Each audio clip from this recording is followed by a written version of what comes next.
This is a comics podcast. This is your host, Ilana Levin, aka Ilana Brooklyn.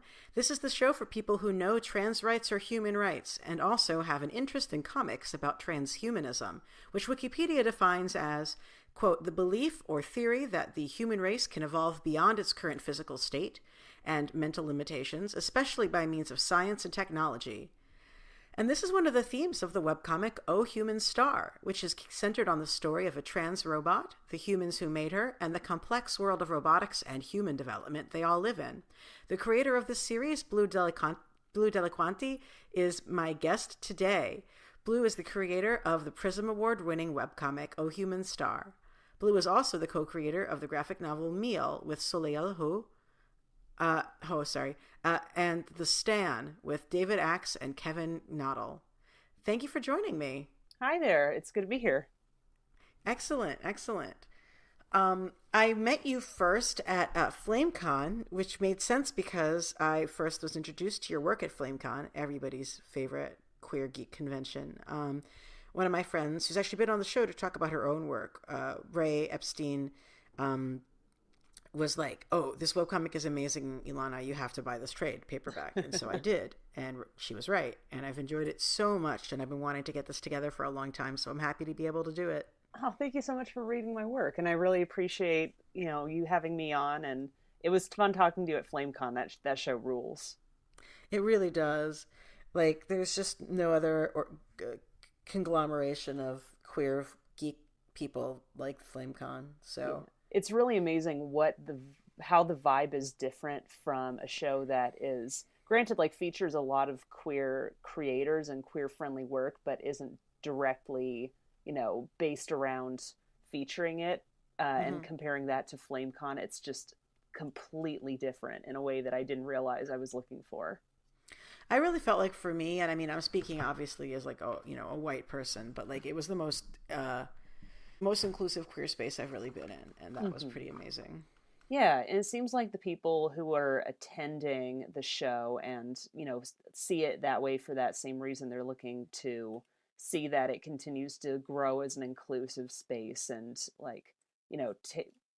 can take into consideration a lot of ways in which it could be proof for other marginalized queer people as well. So I think in that respect, I'm looking forward to seeing FlameCon hopefully grow in that direction in future years.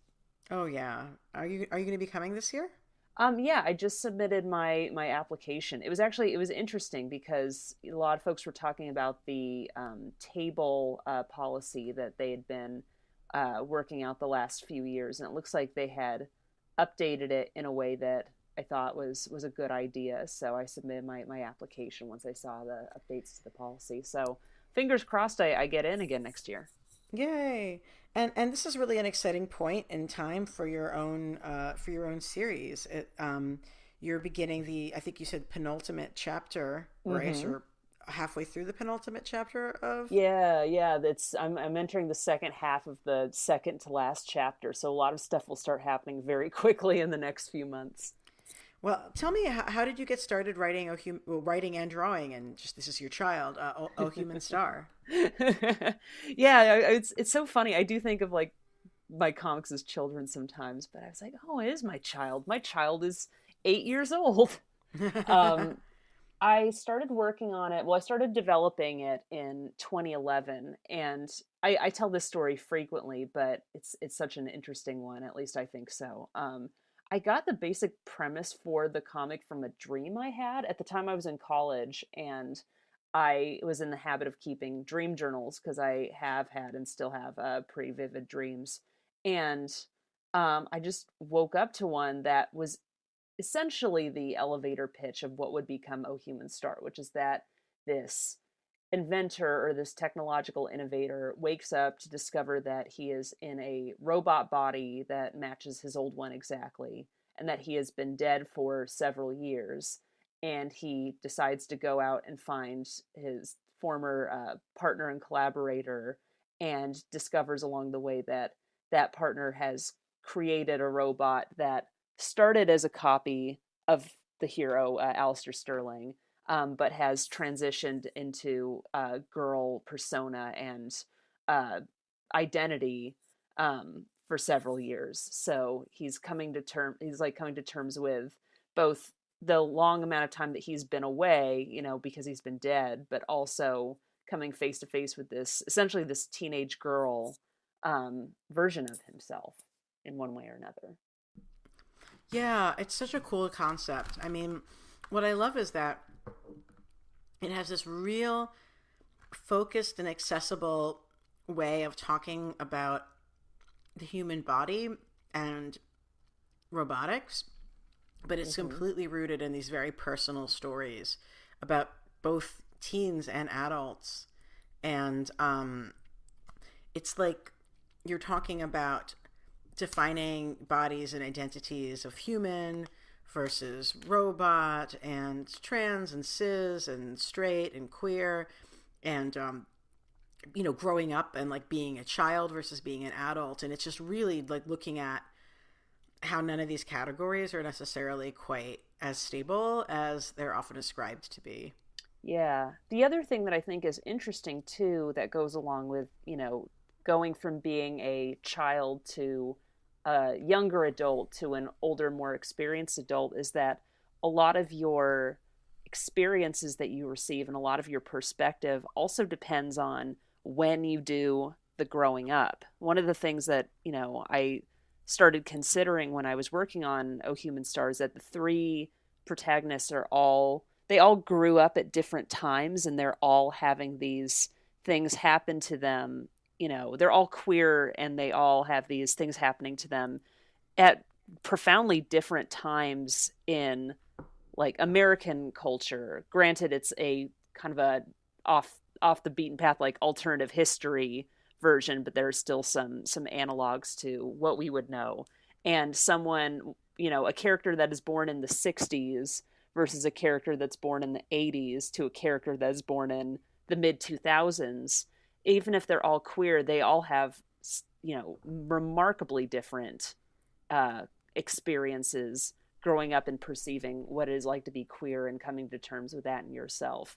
And I feel like that is something that is very noticeable even in, our own queer communities. And just taking out the fact that we're also talking about transhumanism and the idea of robots and technology, and how our perceptions of technology and its benefits and drawbacks are also extremely dependent on when we were doing our growing up and getting affiliated with technology. That's something that's I thought was very interesting to cover as well. That's an amazing parallel. Wow, totally. I mean, whenever I have like quote intergenerational dialogue quote stuff with like queer kids of younger generations, I'm always very like just really wondering like how my experience would have been different and where my head would have been at in those circumstances, and it's kind of amazing. Hmm. It's amazing, and then there's something bittersweet about it too, Oh because yeah. yeah, because I feel like in a lot of ways there have been like vast improvements, but at the same time there are a lot of things that are just extremely different, and they'll just never be able to have that exact same experience. So there's not something where you can guide a younger person or be advised by an older person to be like, well, this is probably how this will go, because you can't even necessarily guarantee that that's the case. One of my just a little bit of a sidetrack, but on Tumblr, I remember there was this whole thread that kept going on for years where young queer people were discussing like, what if there was a place where queer people could go and just like read books and drink coffee and there was no alcohol. And Mm-hmm. after a while, people of my generation and older were like, so that's a gay coffee shop and bookstore, and they used to exist before rents got too high. Mm-hmm. And like it was just this like tragic moment of like, I love that you guys are so creative and understanding of what people's needs are, that you came up with this idea, but how sad is it that there's like no relationship that you have with older queer people to tell you like this is a thing that existed. Well, yeah, and I mean that even, that also like ties in with the fact that, there's an entire swath of the queer community of a certain age that's just not there Yeah. because, there was like a plague, and a lot of them are Yep. just not there, and that leads to a lot of breakdown in terms of like getting those perspectives, or even just being able to have someone there who's like, probably in their golden years at this point. There's only so many people that you can like talk to about those experiences. There's another cartoonist, Jeremy Cerise, and I remember he was talking about how something that he decided to invest more time in was to volunteer at a queer like elder like community center for exactly that reason. And he said he found that very fulfilling because you wouldn't normally get a lot of that perspective the way you would with say, a non-queer like older audience, or your grandparents or anything like that. Yeah, yeah. In terms of the comics like setting, had you always sort of thought about it in terms of, I mean, it's very much rooted in Minneapolis, I think, which is where you are. Yes, And yes it is. and you're freezing and slightly accursed weather, but that's okay. But I've been really intrigued by sort of the way it handles time and the passage of time through the series. You have this limited color palette you're working with. It alternates between this sort of like rust color and this blue color. There's flashbacks to when Alistair and Brendan first meet and begin working together, which is around what year again? I'm sorry. It begins in 2001, and Yes. Okay. the like future primary storyline is in the year 2021, which seemed Got much it. farther away in When you 2011 begin than it work. does Yeah. now. God. Whew. Yeah. So, and you have these different color schemes going on between the sections, and there haven't really been flashbacks outside of dreams into like Alistair's childhood, but I wouldn't be surprised if that's something that we see more of as the story folds together. Like when you've been constructing this series that really takes place across time, how do you handle that as an artist in the visuals? I mean, I feel like the primary tool that I use for myself, and the one that I established early, is the when I understood that I would essentially be going back and forth between two timelines, like two perspectives for the most part. I decided that I would have the color schemes distinguish them, and by having them being, you know, complementary, blue and some people call it pink, some people call it orange. I lean towards pink personally because I think that's the majority of the colors I use. But red, like it's with that one. I found that it not only is immediately effective at helping the audience realizes that they're someplace else, some time else, but I feel like it also affects the mood of the comic and or of the setting in the way that might not necessarily be apparent if I had chosen different colors. I always wanted to do the blue for the future setting because when I had that initial elevator pitch dream, it was very like I distinctly remember cool colors. It was very cool and like white and pale blues and like cold colors. And so when I wanted to complement that, I ended up going another direction.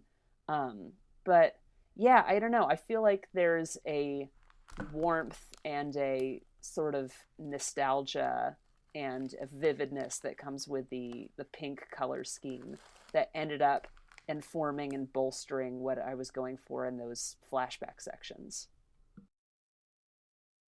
How did you develop your particular artistic style? One of the things I love is, I've seen some of your work in things like Adventure Zine, for example, and I Oh can always yeah. tell. I can always tell when it's you. I mean, how did you sort of develop your particular drawing approach? Were there particular artists you were looking at? Obviously working in the webcomic format as part of how you developed this approach as well. But, working with a limited color palette and the particular kinds of faces and shapes that you draw.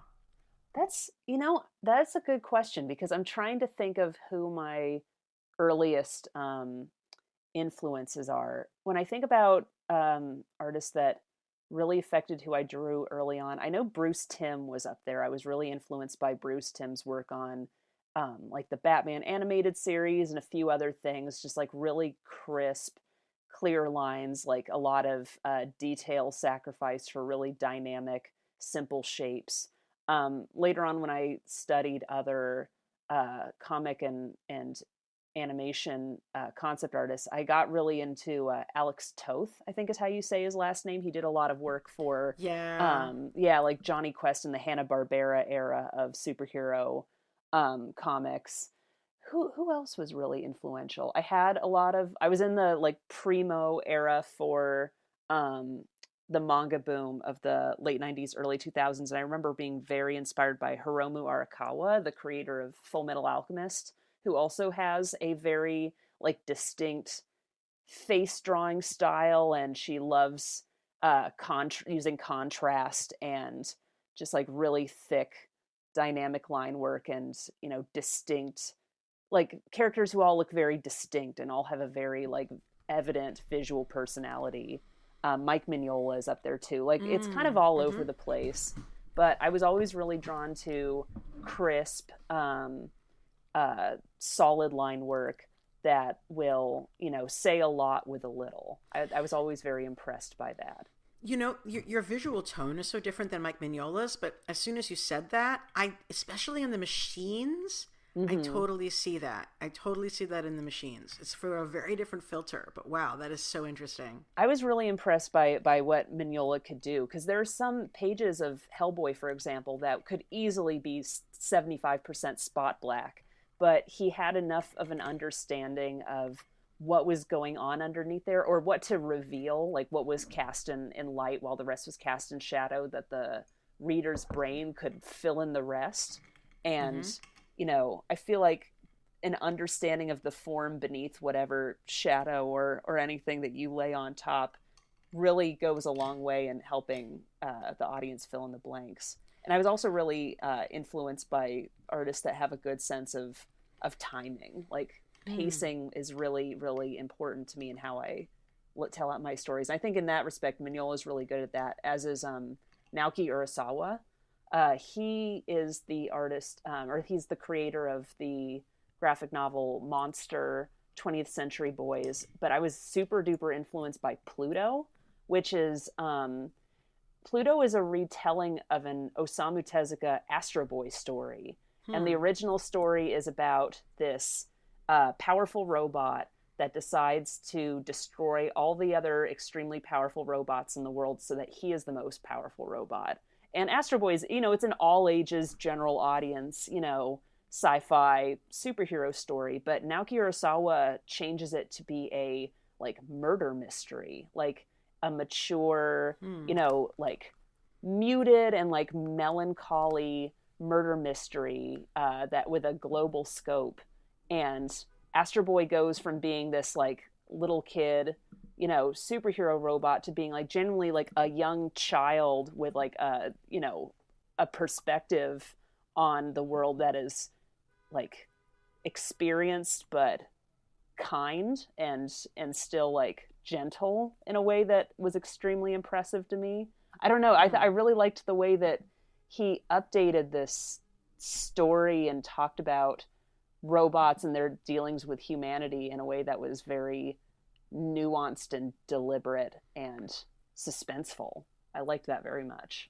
Well, I definitely noticed these really wonderful quotes from literature that you use in sort of as chapter ending title pages or reverse title pages, maybe. Yeah. Yeah, like it seems like you really have a lot of different interesting and very on topic references and thinking from other science fiction about robotics here. Is Mm-hmm. it something that you've been interested in for a long time as a topic?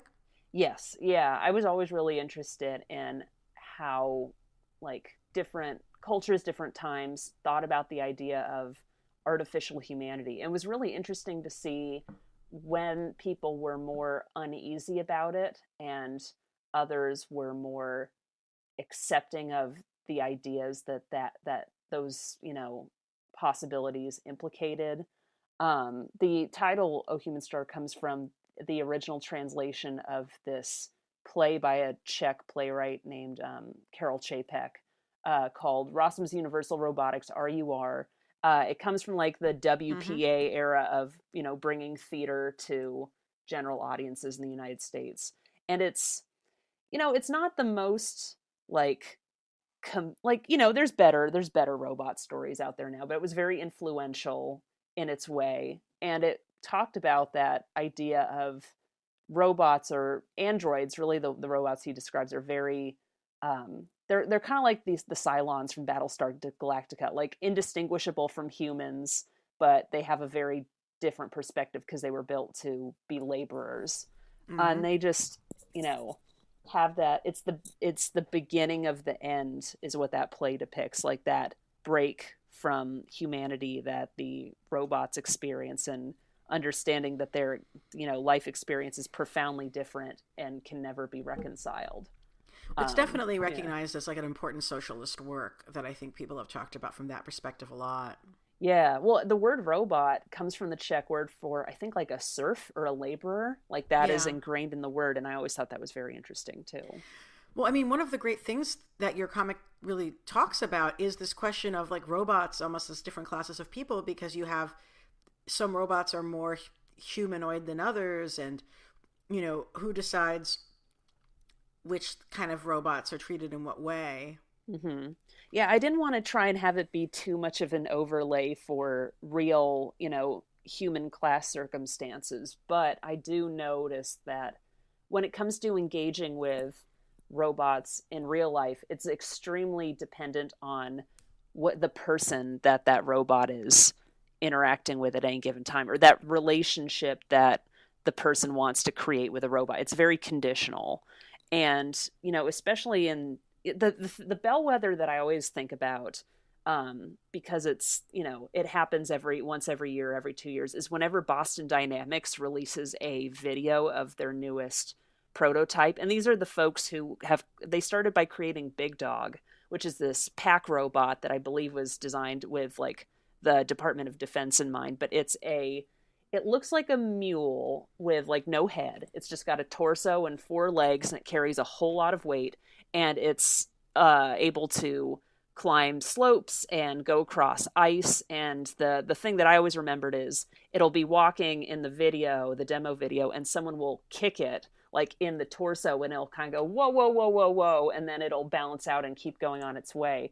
And people either loved this thing or hated this thing. And that goes for all of the other prototypes too. They have a bipedal one now that can lift boxes and loads. And they also, in their demonstration, had a technician with a hockey stick, an extremely high tech item, smack the box out of the robot's hand and knock it over so it can pick itself back up. And people were like taking this video and laying over the music from the Terminator over it, like, oh, this is the beginning of the end. This is what the robots, this is how they get us. And I always think of it as like, you ever watch those sheepdog and coyote cartoons from Looney Tunes where they clock in like it's a job, and then they antagonize each other, and then it's a lunch break and they go back to being friends? Yeah. Like that's something that I always see, that like it's all a construct, and it mostly just depends on people can be fond of their robots or foresee bigger things for it, or they can be scared of it or limit it to its specific tasks. I think there will be a culture change one way or another where one perspective becomes more universal than the other. Well, your story covers some moments in which sort of synthoid people get a different range of rights recognized legally. Yeah, or just the idea of that conversation happening where, it wasn't even a question of, should they have them, to the question being brought up and then they get them. Like, I think in that way, without it being too much of a, one-to-one parallel, I think the recognition of these people, or like these, individuals having a distinct perspective that is worthy of recognition and dignity, that recognition has to happen before the rights, or like that's usually how it goes for lots of marginalized identities, I feel. Yeah. Or at least that seems to be how it happened with queer identities, is people will have to say, hey, I think I have this experience, does anyone else have this experience? Oh, this is a thing that is across a group, and there's a community of us. Well, we should probably be recognized formally in law or something like that. Yeah, absolutely. I also really appreciate like the way the story. Oh my gosh, I'm forgetting her name. The main artificial limb developer, Oh, who's like Lucille. Lucy. Yes, Lucille.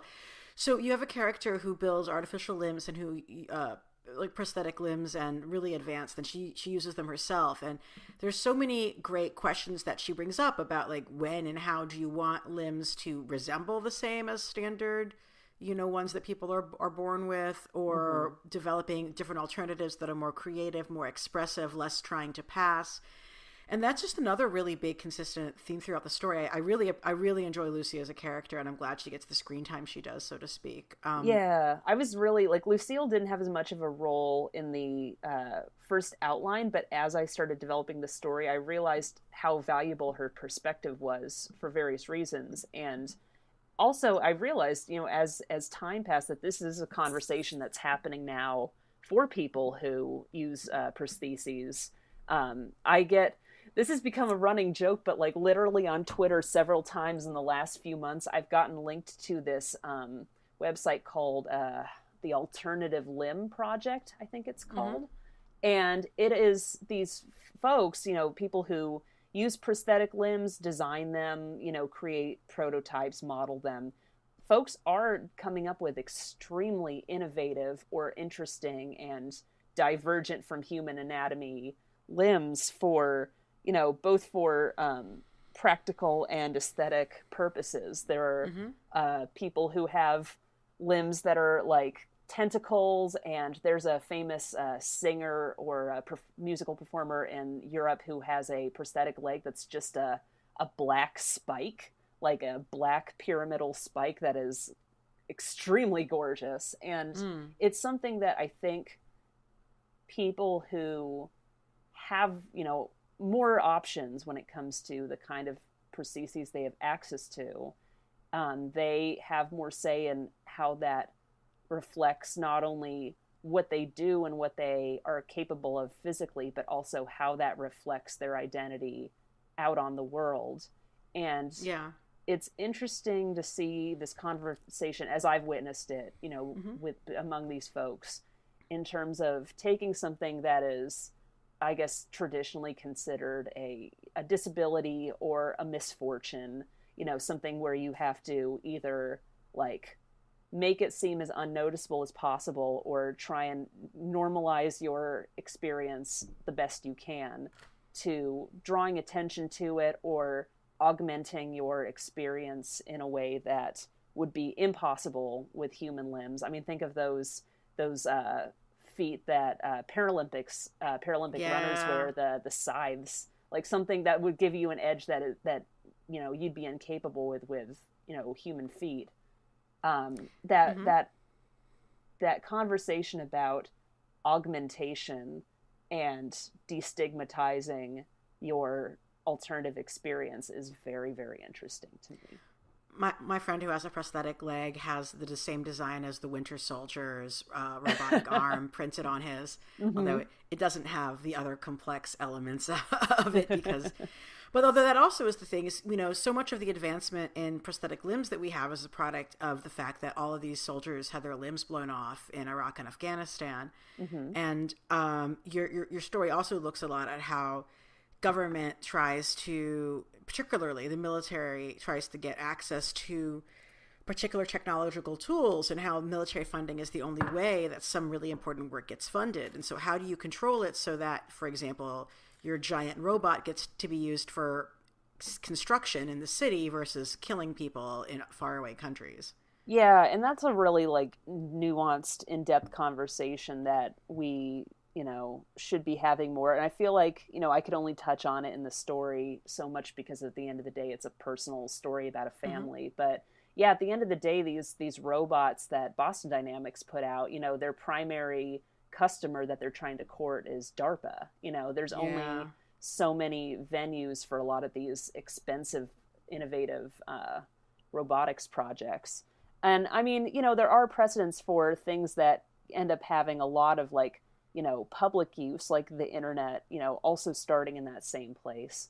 But, at some point that is something that we want to ask, especially with, things that could lead to a sapient species, or, something where we would have to regard them as unique individual beings, like trying to figure out that fine line between designing them as a product for, the Department of Defense versus, making it a public good, like something that, people can build upon and let do as they please. It's a very sticky situation. Yeah. Yeah. I also appreciated you had the way your comic was originally posted is as a web comic. And so you often will have writer's notes, just brief ones underneath the individual panels, and then there's all the different reader comments and stuff. I remember the panel that had the meeting where the main characters go to a military officials like gathering to sort of talk with them about their work. You had a comment underneath it saying, "You'll never see this many men in a panel ever again." Oh, you mean in Oh Human Star? Yeah. Some folks are definitely salty, and this is like a significant minority, but this is I definitely have received some salt about how disproportionate the amount of queer characters seems to be in Oh Human Star. Or really, from who? Isn't that like the point? Yeah, point, but yeah, I think if I'm remembering the scene in question, there was a scene where they're at a conference, like a technological conference. They're giving a presentation, and they are calling up a volunteer, and that volunteer ends up being revealed to be a queer woman. And some commenter was just pointing out that, like, oh, what are the odds that this, that this volunteer would also be just a random queer person. And I was just in my head thinking, like, in a conference room of like couple hundred people. Mm-hmm. Like, what was the thing I was just reading the other day? There's a CDC poll, or a CDC finding that has put the amount of high schoolers who self-identified as trans at 2%. Yeah. Which, means it's not typical, but it means that in the United States, if you're a high schooler, you're more likely to know a classmate who is trans than a classmate who's a redhead. Like, yeah, it's bananas. Or at least a natural one. Yeah, natural redhead. Oh my God. I mean, yeah, I recently saw that as well. And also, I mean, one of the things that, one of the main characters, Brendan Pinsky, does is he's so dedicated to making sure that the women of color in this robotics space are getting recognition from men who are trying to act like the women are just there as eye candy or as assistants. Yeah, that was something that I was trying to figure out how to, like, make that come across, because it's true. I want that to be something that he gets to, ultimately, that understanding that this is something that he can do, and this is something that he owes to, a character like Lucille, who is his good friend and who has, like, really, their successes have propelled each other upward. And a lot of, the characters, being who they are or achieving what they have been from Lucille's efforts and vice versa. And in, a lot of ways, like, that's very relevant in a story about technology, but I feel like it's also relevant in, the world of comics, which, has its own challenges and its own, like, difficulties for marginalized creators as well. And that's something that I think is often easier for me to draw upon from personal experience, witnessing that among my friends and colleagues than, stories about just the world of technology, which I'm not in. But yeah, in comics, there's also that issue of the fact that, you can see a lot more characters of color or diverse characters in your stories, but that doesn't necessarily reflect the creators who make them. And in that case, how much of them are able to draw from personal experience and reflect their own experiences in work that they're allowed to distribute. Which brings me as an opportunity to talk about, your choice to make this a web comic, and self-publish it and use Kickstarter. A lot of it was the right place, right time, I feel. I don't know. I think if I had attempted this project 5 years earlier, 5 years later, the platform would have been very different in different ways. When I started developing and publishing the comic in 2012, there were a decent amount of web comics, and there were only getting to be more. But in some ways, I feel like my comic stood out because there were not as many comics about like that covered a genderqueer or queer or trans experience, but also incorporated fantastical or sci-fi elements. And now that's I would say that's not the case in the slightest. But back then, I think I struggled to find comics that were similar in that way, that were published online, and that frequently updated. I don't know. I just feel like I was very, very lucky that I was on the cusp of, this big, giant, exciting wave of queer comics community. And now, I mean, there's so many people that it's great, and everyone has really amazing, takes and like genres they want to explore, and it's much better, and in that respect. Um, on the other hand, it is interesting to see how the internet itself has changed in the last 8 years. Someone I was talking to, I can't remember who at the moment, but someone remarked that in a lot of the ways the internet has gotten a lot more centralized.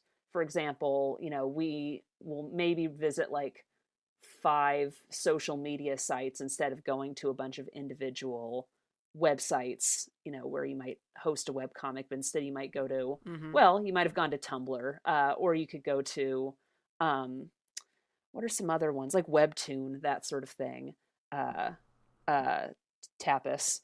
But in that respect, it is both easier to find a bunch of comics all in one place, but also it means that if a social media site goes belly up, then a promising young artist can lose a lot of followers if they have to migrate. And that's a very precarious state to be in. So you've primarily hosted stuff on your own site then, yeah? Yeah. And thankfully I have some like friends who are much more experienced with web design that has helped make my websites become much more usable over the years. But yeah, that has been able to give me control over, where my stuff lives and how it's displayed. And in fact, when I started using Patreon, which allows people to support me on a month-to-month basis instead of a project-to-project basis like Kickstarter, one of the benefits I was able to provide was to get rid of banner ads, which was also really great because, I don't personally care for them. So being able to justify the lost income from banner ads with a platform like Patreon was very good for me. Yeah, and you've really been a Kickstarter person as well in terms of, building the support to get the book published and paper, yeah?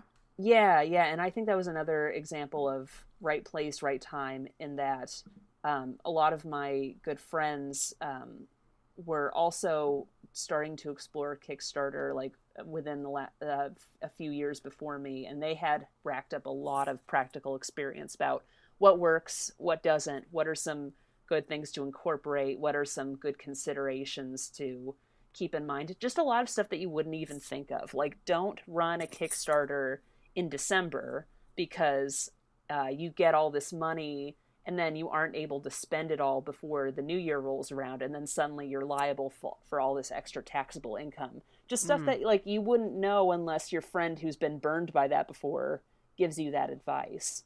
Or, be prepared to spend this much extra on postage. Like, in that respect, I have a lot to thank for people like Spike Trotman, who's fairly transparent about her experiences using Kickstarter to build up her business, Iron Circus Comics, and lots of other people too, like, Corey Bing and Tanika Stotts and all of those folks, where there's a good network of people sharing information and keeping it from being an inaccessible, like, scary platform for a newbie to use. Yeah. Well, it's been really impressive to see it. Like, have you? I think you did some live draws and stuff like that as well. I do. I offer, as one of my rewards for Patreon, I try to do a live stream at least once a month. And I'll usually be working on Human Star, but I might work on a few other projects as well. And it gives Hmm. people a chance to tune in, ask me questions, get a peek at the next page or so that I'm working on, and, give them a chance to like ask me questions, or not just about the story but about my method that you know help them figure out what makes their this comic they like tick, which I like when creators whose work I admire do that and make themselves accessible in that way. Hmm. Definitely building a community as well. Hmm. Well, having seen your stuff at conventions and things like that, you're definitely smart about making merch and things like that. As Yeah, I mean, I try to like think about, there are lots of people who are very savvy about merch, and especially at figuring out what sells and where. The enamel pins have been a really big thing in the last few years, and mm-hmm. there are some folks. Hanako Lambert comes to mind as like the ultimate enamel pin authority when it comes to making pins, designing pins, figuring out what people actually want and are find appealing. There are people who've made that their bread and butter, in addition to their excellent comics work. For me, it's judged by my own personal taste. Like, I'm not really interested in prints, though I'm sure people would be interested in prints from me every once in a while. But I really like making mini comics, and I really like being able to experiment with the form, doing mini comics. And it's a good chance to collaborate with friends on something that's smaller scale and won't take up like a full year of our lives. So, I did a double-sided mini comic with a friend of mine, Kiku Hughes, this summer, and that was a really fun little, side experiment. I like doing that Wow. from time to time. Well, that's really cool. Well, you mentioned something about other projects you might have in the works. I'm not sure if there's things you can tell us about. Yeah, well, I mean, I can talk about Meal, which is my new book for the year. It came out in December, but it's essentially a new book for 2019. That is a book that I got published with Iron Circus Comics, and it is co-written by my good friend Soleil Ho, who is this extremely accomplished food writer, and she is the new food critic for the San Francisco Chronicle. She helped me put together this book about it's fiction, and it's not science fiction, but it's set in Minneapolis because taking reference photos is extremely easy for me that way. Hmm. But it's about a young woman who moves to a new town in the hopes that she can get a job at a new restaurant that specializes in serving bug cuisine, like insect cuisine, which is something that I'm very interested in, and I end up learning a lot about. And while we've covered a lot of really fun, interesting information about what insect husbandry is like, and what grasshoppers and ants and tarantulas taste like, it was also a chance for us to talk about what it's like to enjoy food that is from like a marginalized background. Like, insects are a very polarizing food item for people in North America, but it's reflective of a lot of food. It's popular in a lot of cuisine, Mm-hmm. in Central and Latin America, East and Southeast Asia, essentially lots of places that aren't Northern Europe, and that's for various reasons. But it was a chance for Soleil to inform the narrative and talk about what it's like when a food that was considered gross or marginalized by the dominant culture of wherever you are, and suddenly it becomes trendy. Who has control of the food narrative at that point, and how can you have a say in how it's consumed? Like, that ended up being really, really interesting to talk about in a comic like Meal. I love that. And it is a huge part of public conversation now around food, as well as like different foods become popularized that people had been, growing up being shamed for eating and things like that. Yeah, and Soleil had some really great, before she worked with me on Meal, she had a chance with a lot of places that she was writing for to cover that process with things like pho or things like poke. Lots of, from her experience, she was interested in a lot of foods that had its origins in like Asia and the Pacific Islands. But yeah, that does happen. And there's a difference between, appreciating a food and being able to consume it in a way that allows, folks from that background to be the ones making it and profiting from it and, drive the innovations. And, there's a difference between that and just appropriating it for, your own gain just because you think you can. And, as someone who has been really interested in eating bugs, and I love eating like any new kind of product that has cricket powder in it, people will tell me about new stuff all the time. But I think bugs are going to be the front line in that conversation as it gets more footholds in, the trendy food business. Yeah, it's something that I've recently come to my attention as well, that people really want folks to use it as a source of environmentally sound protein and things like that. Yeah, it's more ecological. That's a narrative that we saw pop up over and over again as both of us were talking to people. Like, depending on who you talk to, a lot of folks have absorbed this narrative about the fact that it's environmentally sound, which it is in some ways, and it's, something that has a lot more sustainability than, say, beef or pork might. And I think those are definitely things to keep in mind, but it's really interesting how that has become the primary narrative for a lot of these uninitiated people, people who are like learning about it for the first time, and this is the way they learn about it. And, it's interesting because I feel like that affects the kind of food that you can get. If it's all, powders and protein bars, then you won't have a whole lot of opportunities to learn about, ant tostadas or, deep fried tarantulas or these things that do exist and just, people have been squirreling away or keeping from North America. Mm-hmm. Well, that's really exciting. I'm looking forward to checking that out as well. Yeah. In terms of the continuation of A Human Star, so you're going to continue to be doing regular updates to your website and then having it come out in books through Kickstarter, or how is that going to be run? Yeah, that's the plan. The plan is to maintain regular updates and then have the remainder of Uncollected work in a third and final volume.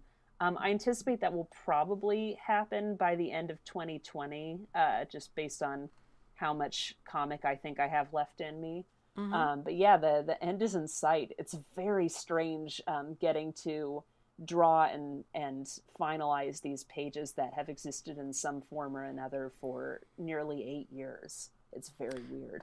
Well, I'm really glad the comic exists in both formats, because I know for a lot of, especially folks with like limited income, being able to read stuff online is the only way they're able to see comics. But then I bought your first trade at FlameCon, and I had it lying on my living room table kind of strategically, and my mom was visiting and staying with me, and I've been a big comics fan since I was, I don't know, like 12 years old or so, and I've always been trying to get my parents to read comics, and they were always really resistant, and my dad would sometimes give stuff a try and then tell me why he didn't like it. My mom would never even try stuff. Mm-hmm. I had left A Human Star out on the table, and my mom wakes up much earlier in the morning than I do, and I woke up and my mom was like, "Oh, hey, I read that graphic novel you had lying out, and I want to say that your graphic novel is the first graphic novel that my mom read other than Mouse." Oh my gosh. We're contractually obligated to read as Jewish people. And and she was like, "This is such an interesting story. I haven't seen something like this before." And I was like fist pumping to myself, like in my head, like, yes. That's really flattering. yeah. And it was really great, because I feel like, it's a very approachable style for people who don't really come from comics. It's really clear how to read it. And it's something different. It's not what everybody else has tried to hand them when talking about comics. That means a lot, because I wonder what makes my comic feel so accessible, because I feel like in a lot of ways, I want to do what I want to do for this comic. I want to tell an unapologetically queer story, and I want to be really geeky and wonky about transhumanist concepts, and I don't know. I feel like it's very quiet and subtle, and people have described it melancholic. Like, it's not the most like fun, chipper story ever. So that's, that means a lot that really, resonated with your mom. Well, what's funny to me though is because at one point she was saying like, I didn't know that relationship between the two engineers was coming, and I'm sort of like, I realized that I knew about the comic through queer comics, and that didn't necessarily mean that relationship would be that way, because Sola herself is trans, and that's a significant part of the story as well. Mm-hmm. I don't really feel like I had an angle or a sense of like, well, what did I know going into it?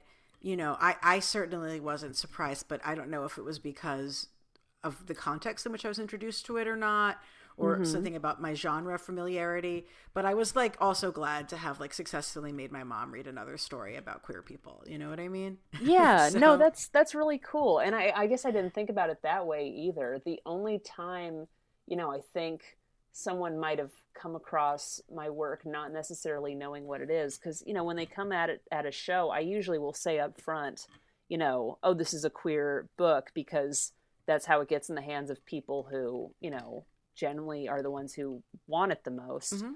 But I mean, all I can really think about is in the, early days of the comic, when I was posting it, like those first few chapters, and people didn't necessarily know that's what was coming. Although, there were definitely commenters who were like, "Oh man, these two have a tension going on. I wonder if anything happens." Like, but with that air of like, yeah, it probably didn't happen, because that never happens in stories, you know. Mm. And I think that sheer delight at realizing, like, oh, this is one of those stories, Hmm. was really delightful. But yeah, Yeah. I wonder how that, happens for folks who don't go out explicitly looking for queer work. Yeah, exactly. And like I said, she certainly like has no problems reading queer stories, but it also wasn't like necessarily going to be the reason why she would pick something up, is sort Sure. of how I put it. But Mm-hmm. well, but also it's sort of again always an interesting question. Like you have this really diverse cast that you've built with like multiple non cis characters, both human and otherwise, and a lot of different queer characters and a lot of people from different nationalities and different kinds of bodies. And one of the things I really love about your art is that nobody has the same face. There's so much of a problem with same-facedness, both in comics that are kind of in big two house style, so to speak, but also in a lot Mm-hmm. of web comics. There's a lot of work where everybody kind of looks the same. And I think it's really important that your characters don't, and they have so much more character for it?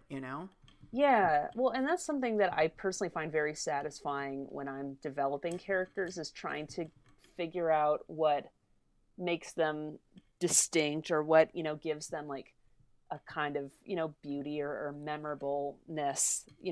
That's a really fun thing for me to do. I love character design. In fact, I'm teaching a class of character design at the Minneapolis College of Art and Design right now. So Oh, I can wow. literally like lay on these students how enjoyable it can be to, come up with lots of interesting faces and looks and designs. But Mm-hmm. yeah, that I'm glad that comes across, because that's genuinely something I really enjoy doing. Yeah, it's really appreciated, and you have characters from all these different ethnic backgrounds, and you don't have just like it's very clearly thought out how that works Yeah. for them. Well, in that respect, having it's set in a very specific place. I assume you're referring to like Oh Human Star, right? And Yeah, having it sorry, being yes. set Oh, in, no, Human that's Star, yeah. okay. Yeah, having it set in Minneapolis, there are like, very distinct like minority populations that Minneapolis is known for, Mm-hmm. hosting. Like a good example is, for various historical reasons, there's a big population of Hmong Americans, like following the Vietnam War, and Mm-hmm. then there's also a big East African population, specifically Somali and Ethiopian, Mm-hmm. um, like from the 90s onward. I mean, our my representative is Ilhan Omar. Like, she's my representative in Yay. Congress, and Barkhad Abdi, the guy who got nominated for his role in Captain Phillips, like grew up 2 neighborhoods over from me, or like he lived there.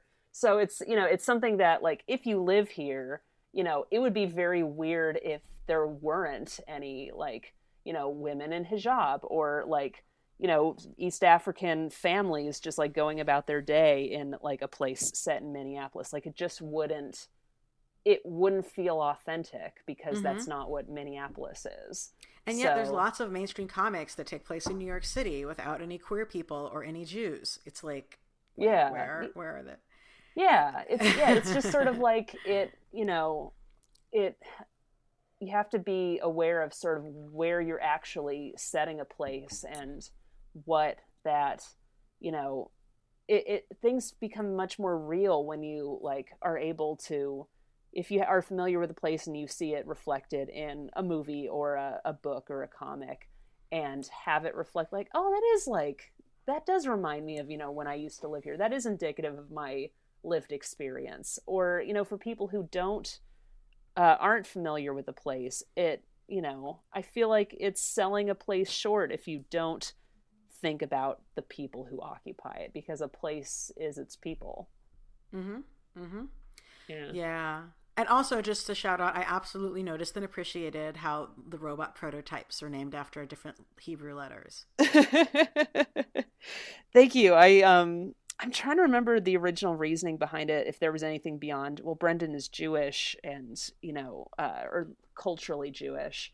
Yeah. And I don't know. I think I remember like when I was a kid, I was reading a book, or I think maybe playing a video game, and the way that things were classified instead of by like alpha or beta or gamma or ABCD or anything was Aleph, Beth, and Gimel. Mm-hmm. And not being Jewish myself, I wasn't as familiar with it, but it stuck with me. And I really like the letter Gimel. Like, it's a very pleasing word and a pleasing sound.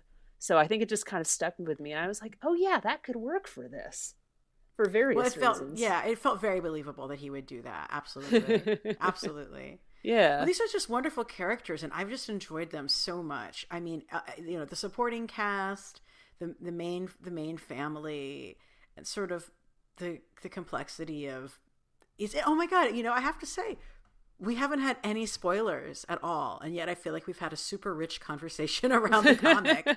So hopefully this can be a good gateway for folks who aren't even reading it yet. But like the whole family, in terms of like who is my dad and who is me, and Mm-hmm. um in their relationship with each other. And I've just really, really fallen for this comic. I want to thank you for making it.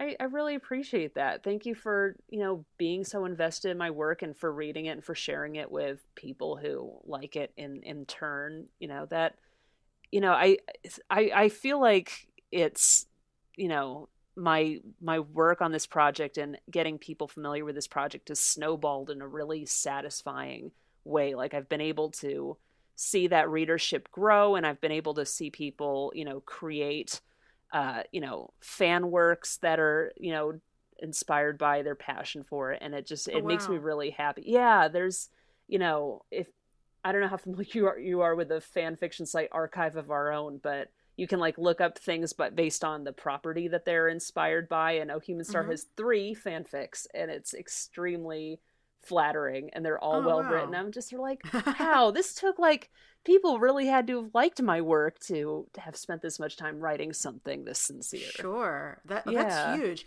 I mean, I feel like I've seen some fan art on Tumblr and stuff. Yes, yeah. People will make art or send me art, and I try and save as much as I can. I try and save everyone that I find.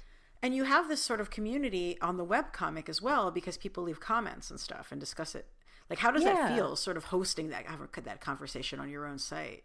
Well, the most interesting thing is that there's some folks who've been there for years, and, things happen in their life, or they'll, reveal personal details about themselves or their identity or their family, because, they'll say like, oh, I've had a fight like this with my spouse, and it's really hard, and, I understand where both of them are coming from. Or, someone will say, oh, like, this happened to my best friend in high school, and it's heartbreaking, and I wish I could have done more for them, like, Titus was doing for Sulla here. And it just like makes me really like, I feel like I'm watching these, like these communities build, or just like have people feel comfortable enough sharing things in their own experience that reflects what they see in the comic. That's really cool. Whew, yeah, for real. And yeah, I can imagine like seeing other, people making work that's created by your own is just such a huge Mm-hmm. validation. of its importance to people. Well, I want to thank you for joining us. Where's the best places for our listeners to follow the comic and see what other things you have coming out? The best way to read Oh Human Star would be straight from the site, ohhumanstar.com. If you want to get an overview of my other works and where you can find them and read them, you can go to bluedelliquanti.com. If you want to just follow up with me, see any fun art or sketches that I'll put out, or my opinions about the 1970s murder mystery show Columbo or eating bugs. You can follow me on Twitter at Blue Delliquanti, all one word. And that's DELLIQUANTI. Mm-hmm.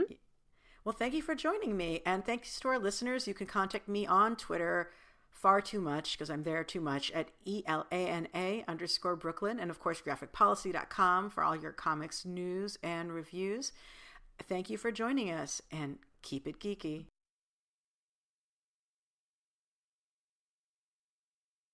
Hey, thanks for watching the previous video from Graphic Policy Television. Just by watching, you help support our site. Thank you so much. Now, if you're watching these videos, you probably care about geeky things like movies, television, comic books, toys, games, video games, you name it. You can go and subscribe right now to our YouTube channel to stay in touch and catch all the new videos, or check out our website at graphicpolicy.com. There's a nice link on this end of the video. But as always, thank you for watching. Keep on rocking and keep it geeky.